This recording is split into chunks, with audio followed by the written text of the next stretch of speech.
देहरादून में सेवा पखवाड़ा के तहत वेटरन सोल्जर सम्मान समारोह का आयोजन। समारोह में पूर्व सैनिकों का किया गया सम्मान। बोले सीएम, आप सभी वीर सैनिकों का सम्मान हम सभी के लिए गर्व का विषय।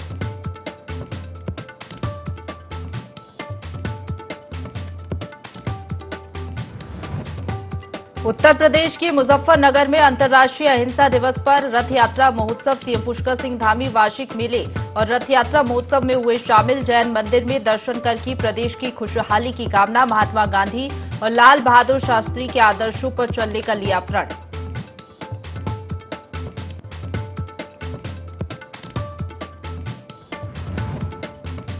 कैबिनेट मंत्री रेखा आर्या ने की राष्ट्रीय पोषण अभियान का समापन। महात्मा गांधी और लाल बहादुर शास्त्री की प्रतिमा पर भी किए पुष्प अर्पित। महिला सशक्तिकरण एवं बाल विकास की स्थापना पर सभी को दी बधाई।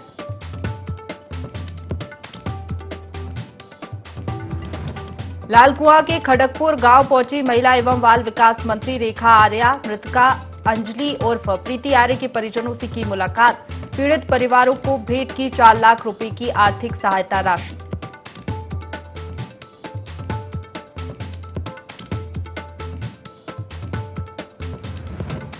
और लक्सर के उप जिला मजिस्ट्रेट गोपाल राम बिनवाल ने रिकॉर्ड किया कायम। अपने 6 महीनों के कार्यकाल में वसूला 6,24,000 से ज्यादा जुर्माना। अवैध खनन गतिविधियों में संलिप्त 140 वाहनों पर की कार्रवाई।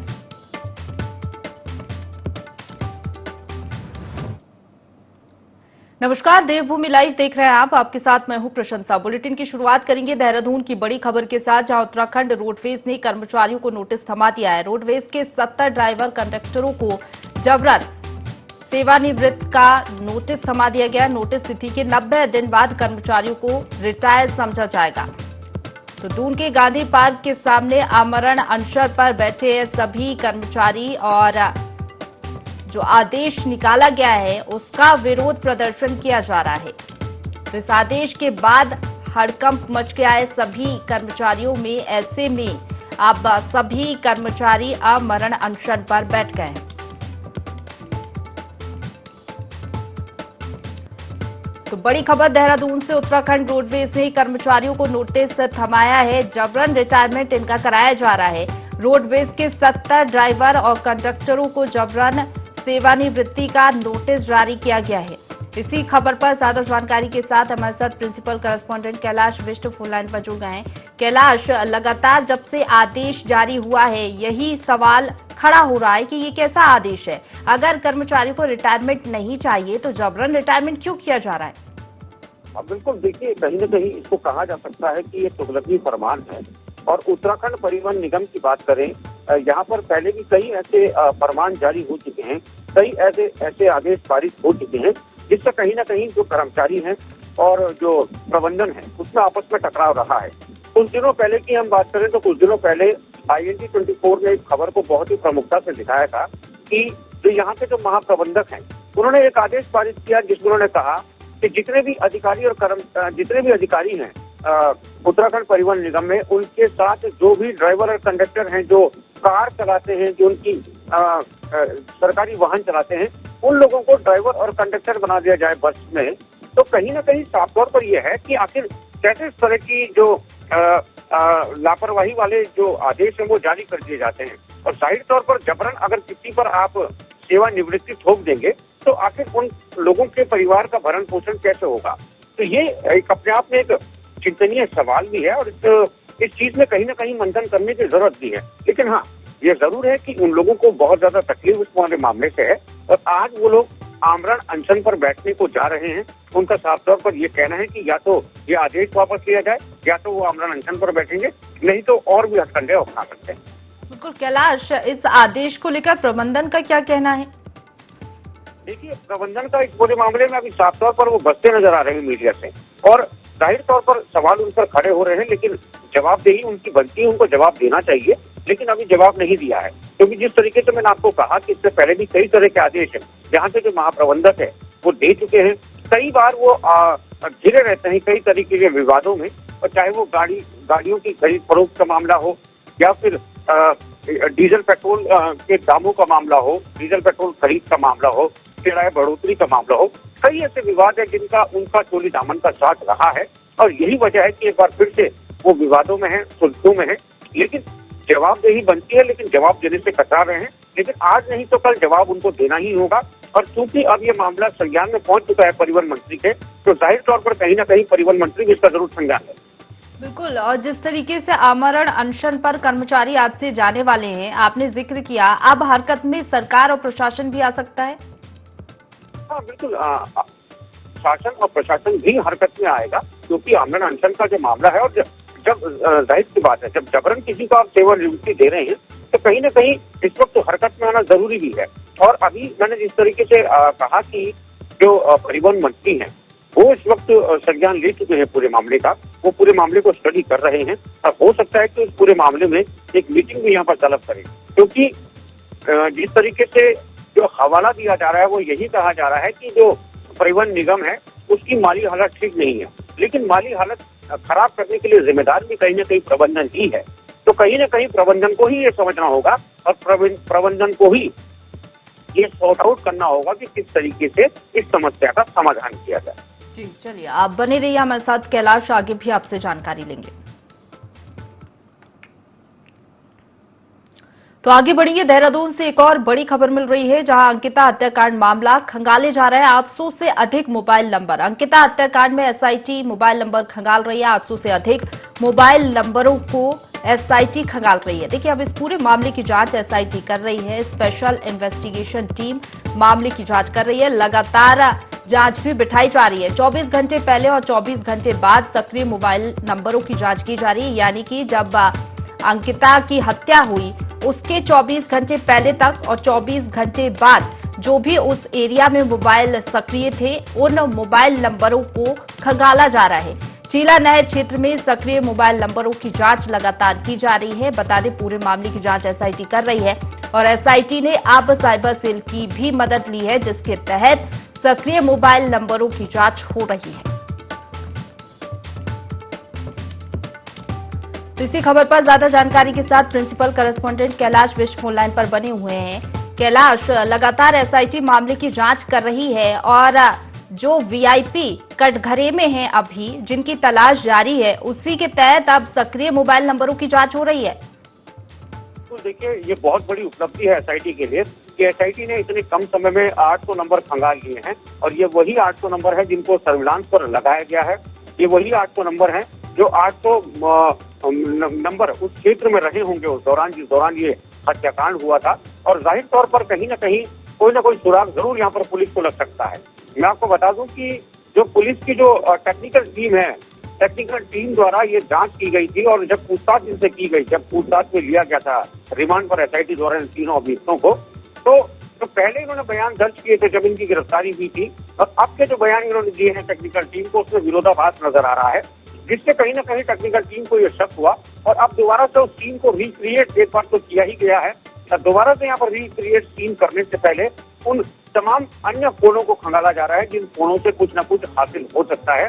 और जहां तक रही बात इन तीनों की, क्योंकि इसमें जो पुलकित है, पुलकित के पिता पूर्व राज्य मंत्री रहे हैं, पुलकित फर्जी तरीके से यहाँ पर पास होना दिखाया जा रहा है, जो डिग्री इसको हासिल हुई है उसको भी जांच कहीं ना कहीं सवाल खड़े हो रहे हैं।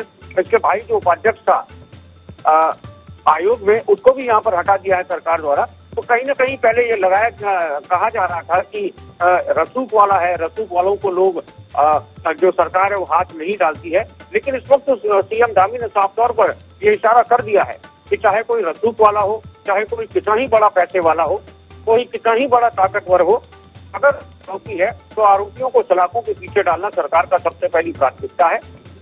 इसके लिए स्पेशल जो कोर्ट है उसका भी यहाँ पर गठन की अपील की है मुख्यमंत्री ने, और साथ ही पुलिस को निर्देशित किया है कि कोई भी एंगल नहीं छूटना चाहिए।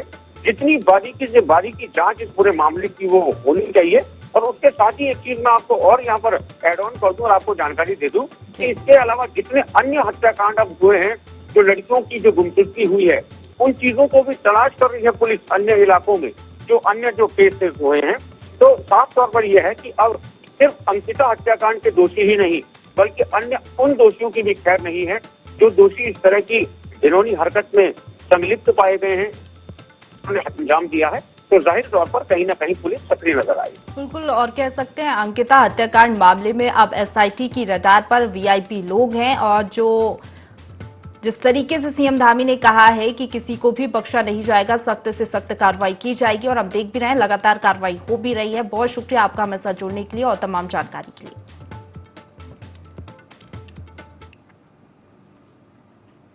आगे बढ़ेंगे। मुख्यमंत्री पुष्कर सिंह धामी ने न्यू कैंट रोड में सेवा पखवाड़ा के तहत सैनिक कल्याण विभाग द्वारा आयोजित वेट रन सोल्जर सम्मान समारोह में प्रतिभाग किया। इस अवसर पर मुख्यमंत्री पुष्कर सिंह धामी और सैनिक कल्याण मंत्री गणेश जोशी ने पूर्व सैनिकों को सम्मानित किया। इस दौरान कार्यक्रम में 80 वर्ष से अधिक आयु के 66 वेटरन सोल्जर्स को सम्मानित किया गया। वहीं मुख्यमंत्री ने जनता को संबोधित करते हुए कहा कि ये सेवा पखवाड़ा प्रधानमंत्री नरेंद्र मोदी के जन्म दिवस से प्रारंभ होकर राष्ट्रपिता महात्मा गांधी और पूर्व प्रधानमंत्री लाल बहादुर शास्त्री की जयंती पर समाप्त हो रहा है। इस अवसर पर कई कार्यक्रम आयोजित किए गए हैं।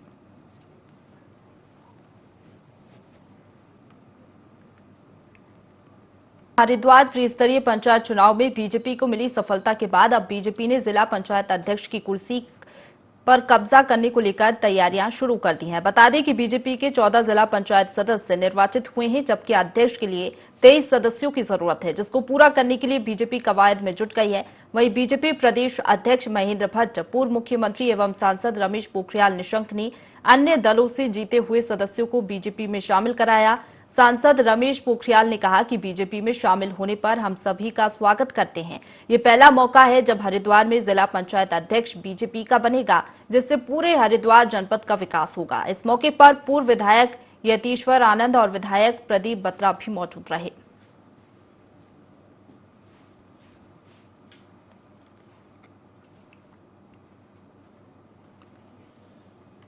देखिए, सेंधमारी शब्द कम से कम हमारे दल में प्रचलित भी नहीं है, ना ऐसा करते हैं। ये जनता का स्नेह है। जो लोग निर्वाचित होकर आए हैं, निर्दलीय भी निर्वाचित होकर आएंगे, केंद्र सरकार के कार्यों की जो उपलब्धियां हैं, राज्य सरकार की जो कार्यों की उपलब्धियां हैं, वो हर व्यक्ति चाहता मेरे क्षेत्र में विकास दिखाई दे, और विकास दिखाई दे इस उद्देश्य के साथ बड़ी संख्या में लोग हमसे जनप्रतिनिधि जुड़ रहे हैं। हम उनका स्वागत कर रहे हैं, दल में उनको सम्मिलित कर रहे हैं, और अब जो उनकी अपेक्षाएं हैं कि क्षेत्र का विकास हो, उसको प्राथमिकता केवल भारतीय जनता पार्टी दे सकती है, इसलिए लोग जुड़े। अगर हम दुरुपयोग करते तो हम 44 सीट लेके आ सकते थे। ऐसा नहीं होता। उनका आरोप बिल्कुल निराधार है। उनको जनता ने नकार दिया है। उनको जनपद हरिद्वार की जनता बिल्कुल स्वीकार नहीं करना चाहती। उनके सारे कारनामों से हरिद्वार की जनता इसमें भलीभांति परिचित है। यही मेरी जितने भाई और बहन हैं जो जीत करके आए हैं और आज भारतीय जनता पार्टी परिवार में सम्मिलित हैं, इनको भी एक बार गर्व महसूस होगा कि पार्टी किस तरीके से खड़ी रहती है और सरकार किस तरीके से गतिशीलता से काम करती है। और इसलिए मैं एक बार फिर सबका अभिनंदन कर रहा हूँ।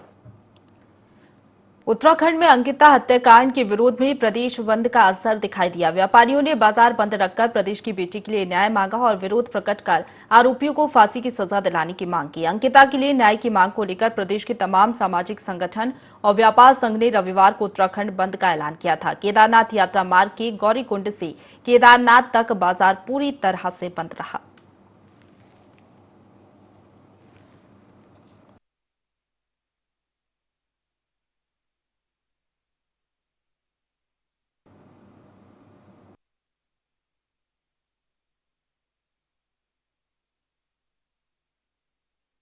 अंकिता भंडारी हत्याकांड के मामले में आज पूरे उत्तराखंड वासियों ने उत्तराखंड बंद करने का आह्वान दिया है और इसी मामले में आज पूरा केदारनाथ और पूरी केदार घाटी बंद की गई है। पूरी दुकानें जितनी भी यहाँ पर सेवाएं हैं सारी बंद की गई हैं और इसी के साथ मैं उत्तराखंड सरकार से निवेदन करता हूँ कि जितने भी दोषी हैं उनको फांसी की सजा जल्द से जल्द सुनाई जाए। जो अंकिता भंडारी जी थी, उनके साथ हुआ जो जघन्य अपराधियों द्वारा किया गया है, उस संबंध में उनके विरोध में उनको फांसी के तख्ते तक पहुंचाने की हमारी मांग है। और हम चाहते हैं कि उन जालिम राक्षसीपन जिनके अंदर था, दरिंदे, जो दरिंदे थे, उन दरिंदों को बिल्कुल फांसी होनी चाहिए। इसी के विरोध में आज हमने यहाँ केदारनाथ पुरी को बंद रखा हुआ है। हमारा पूरा बाजार पूर्णतया से बंद है और हम सरकार से मांग करते हैं कि उन ऐसे दरिंदों को जीवित रहने का कोई अधिकार नहीं है, उनको फांसी ही होनी चाहिए। प्रदेश भर में अंकिता के हत्यारों को फांसी की सजा देने की मांग उठ रही है। ब्लॉक प्रमुख डॉक्टर रजनी रावत के नेतृत्व में पाबाऊ मुख्य बाजार में छात्र छात्राओं, व्यापार मंडल, स्थानीय जनप्रतिनिधि और वाहन चालकों ने जुलूस निकाला।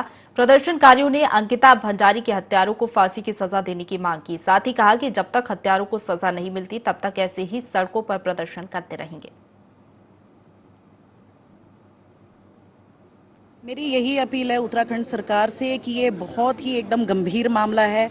हमारी बेटी की आज अस्मत पे आंच आई, हमारी उत्तराखंड की नारी आज शर्मसार हुई है, ये देवभूमि शर्मसार हुई है। जो एसआईटी का जो गठन हुआ है इसमें किसी भी तरीके की घपलेबाजी ना की जाए और निष्पक्ष जांच की जाए। मेरी यही विनती है आप लोगों से। बस यही मांग रखते हैं कि हमारी बेटियों जो इस तरह से घृणित कार्यवाही, जैसे कि पहले भी हमारी महिलाएं बोल रही हैं इस मैटर में कि जिस तरीके से अन्याय हुआ है बेटियों के साथ, ये दोबारा ऐसा ना हो। कोई दूसरी अंकिता यहाँ पे शहीद ना हो, किसी दूसरी अंकिता किसी का घर सूना ना पड़े। और बस इसके लिए हम जो है ठोस कार्रवाई की मांग करते हैं, चाहे वो जो है प्रशासन से लिप्त हो, चाहे शासन से लिप्त हो, जो भी आदमी हो उसको जो है फांसी के तख्ते तक पहुँचाया जाए। उसमें निष्पक्ष तौर से जाँच की जाए ताकि भविष्य में ऐसी घटना जो है करने से पहले भी इंसान डरे। आगे बढ़ेंगे। लोहाघाट के स्टेशन बाजार में घटिया सड़क निर्माण कार्य को लेकर व्यापारी आक्रोशित हैं। व्यापारियों ने एनएच के ठेकेदार के खिलाफ प्रदर्शन किया। व्यापारियों का कहना है कि इस संबंध में ठेकेदार से गुणवत्ता सुधारने की बात कही जाती है तो ठेकेदार अभद्रता करता है।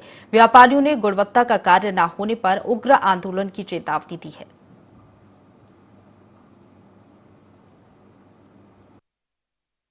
कोई कोडिंग नहीं हो रही है। 3 कोड जो सोलिंग होती है वो 3 कोड सोलिंग हो नहीं रही है प्रॉपर तरीके से। और मिट्टी के ऊपर कैसे डामर टिक सकता है, जबकि विभाग से तो पूरा पैसा आ रहा होगा। इसमें सरासर ये ठेकेदारों के खिलाफ है। ये चंपावत के पाटी क्षेत्र में हुए मोहित पचौली हत्याकांड के तीनों अपराधी सलाखों के पीछे पहुंच गए हैं। तीनों आरोपी की किसी बात पर मोहित पचौली से कहासुनी हुई थी, जिसके बाद शराब के नशे में तीनों ने मिलकर उसकी हत्या कर दी। मामले में आरोपियों की निशानदेही पर 1 हफ्ते बाद पुलिस ने मोहित का शव बरामद किया है। इससे पाटी क्षेत्र की जनता में काफी आक्रोश बना हुआ है। वहीं पुलिस ने 12 घंटे के अंदर आरोपियों को गिरफ्तार कर लिया है। उनको तत्काल अरेस्ट कर लिया गया है और फिलहाल उनसे पूछताछ की जा रही है और उनको आज उनको जेल मिली है। देखिए 3 मुलजिमों को पुलिस ने अरेस्ट कर लिया है। जो मुलजिम थे उनको तत्काल अरेस्ट कर लिया गया है और फिलहाल उनसे पूछताछ की जा रही है और उनको आज उनको जेल मिली है। देखिए 3 मुलजिमों को पुलिस ने अरेस्ट कर। बाजपुर में बीती रात चोरों ने 2 घरों का अपना निशाना बनाया। सोने चांदी समेत लाखों रुपए के माल से हाथ साफ कर दिए। अलग अलग हुई घटनाओं में चोरों ने घर की दीवार काटकर वारदात को अंजाम दिया। पुलिस ने बताया कि कन्नौरा में चोरों ने मोहम्मद हसन और अबरार अली के घर में चोरी की है। मामले की सूचना मिलते ही पुलिस मौके पर पहुंची और चोरों की तलाश में जुट गई है।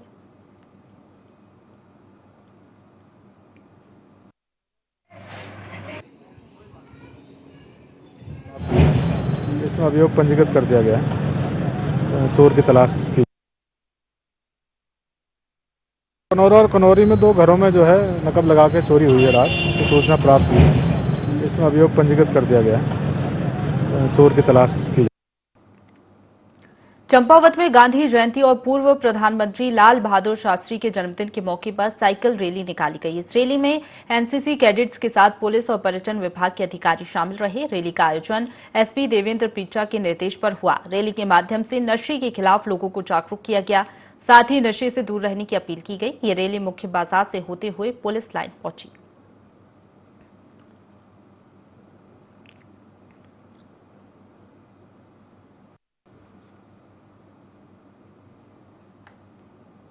देश भर में 1 अक्टूबर से 7 अक्टूबर तक वन्य जीव सप्ताह मनाया जा रहा है। इसी कड़ी में कालाढूंगी के कॉर्बेट संग्रहालय के तत्वाधान में वन्य प्राणी संरक्षण सप्ताह मनाया जा रहा है, जिसकी शुरुआत जागरूकता रैली से की गई। वहीं कॉर्बेट ग्राम विकसित समिति ने बच्चों के साथ मिलकर कॉर्बेट संग्रहालय से जागरूकता रैली निकाली। इस दौरान समिति अध्यक्ष राजकुमार पांडे ने बताया कि कई प्रतियोगिताओं के जरिए जागरूकता अभियान चलाया जा रहा है। ये जो है हम लोगों ने जो है 2 से 8 तक वाइल्ड लाइफ वीक मनाने का जो है समिति ने निर्णय लिया था। सारे जो है अधिकारी व कर्मचारी के साथ जो है कॉर्बेट म्यूजियम से हम लोगों ने एक रैली, जन जागरूकता रैली का यहाँ से शुरुआत की है। इसके बाद हमारे प्रोग्राम जो है ये लगातार हैं। इस प्रकार से जो है इसका 8 तारीख को जो है समापन जो है इसका सम्मान समारोह जो है हम लोग जो है 8 तारीख को जो है अपने कॉर्पोरेट ग्राम विकास समिति के जो है कार्यालय में इसका समापन करेंगे। टनकपुर चंपावत एनएच में बड़ा हादसा होने से टल गया। दरअसल धोन के पास एनएच पर पहाड़ी से भारी मात्रा में मलबा आ गिरा। गनीमत रही कि इस दौरान सड़क पर कोई मौजूद नहीं था, नहीं तो बड़ा हादसा हो सकता था। पर मलबे के गिरने से सड़क के दोनों ओर लंबी कतारें लग गई हैं, जिसकी सूचना मिलती ही अधिकारी मौके पर पहुंचे और 1 घंटे की कड़ी मशक्कत के बाद एनएच को खोला गया।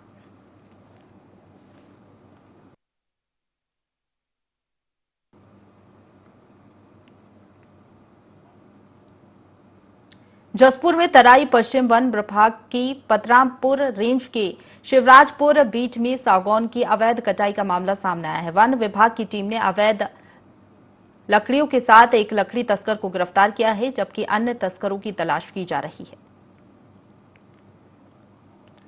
सागौन के वृक्षों का अवैध पातन का मामला संज्ञान में आया। उसके संबंध में रेंज केस जारी कर दिया गया है तथा जो अभियुक्त है उनमें से एक अभियुक्त सुखी को जो है गिरफ्तार किया गया है और उसको जेल भेजने की कार्रवाई की जा रही है। हरिद्वार मुख्य विकास अधिकारी प्रतीक जैन ने न्याय पंचायत लालढांग में खेल महाकुंभ 2022 का शुभारंभ किया और खिलाड़ियों को बधाई देते हुए अपने अपने खेल में सर्वश्रेष्ठ प्रदर्शन करने की शुभकामनाएं दी। इस अवसर पर युवा कल्याण अधिकारी समेत कई अधिकारी और स्कूल प्राचार्य मौजूद रहे।